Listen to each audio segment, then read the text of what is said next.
Here's our first example of using some type of precedence in a grammar. Now, I'm only using a couple of operations, so I'm not going full scale here. I'm only using a grammar that has multiplication, addition, and then it also has parentheses for some type of factoring or some type of precedence. That's it.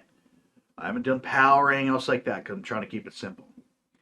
Now, why I'm also trying to keep this simple is that in reality, and eventually you'll have this as an exercise, is that if we saw this on a parse tree, you're going to see a layering of the most important items that need to be taken care of first using PEMDAS.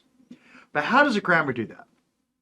So you'll notice after our assignment, which is our starting symbol, you'll notice that we try to take care of the addition first. That's one of the first layers that we have. Now think about it. That makes sense. It's towards the top. It's not a high priority. So we try to take care of that. But what if we do not have an addition symbol? It's a multiplication symbol. You'll now notice that we'll pass to a term, in this case, or another production. So it makes another layer further down in the tree. Now remember, further down means it takes higher precedence because it's lower on the tree. The lower hanging fruit needs to be taken care of first before it can finish the rest of the tree. So it's already a step in the right direction when it comes from addition. If it's not addition, great. There's got to be multiplication or, in this case, parentheses. So let's add another layer to get to that and give it a higher priority. So that's exactly what term is doing. Now, term is trying to take care of the next priority when it comes to, please excuse my dear Aunt Sally, or PEMDAS. And if it's not a multiplication symbol, we're going to push something even further so that we can get down to the parentheses.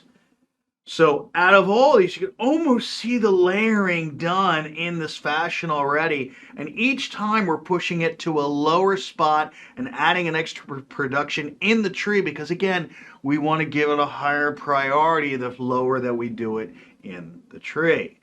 Now, again, in this very simple example, all I'm doing is using three operators: addition, multiplication, and parentheses. That's it for now, okay? But that's the important part, is that I'm going to have you start drawing things out. Matter of fact, to be honest with you, you really should actually go ahead and draw this out as a parse tree.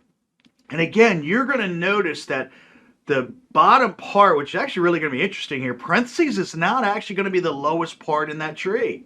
Because as you know, parentheses is going to be low, but it's not as low as that 5 times 9 is going to be within that set of parentheses.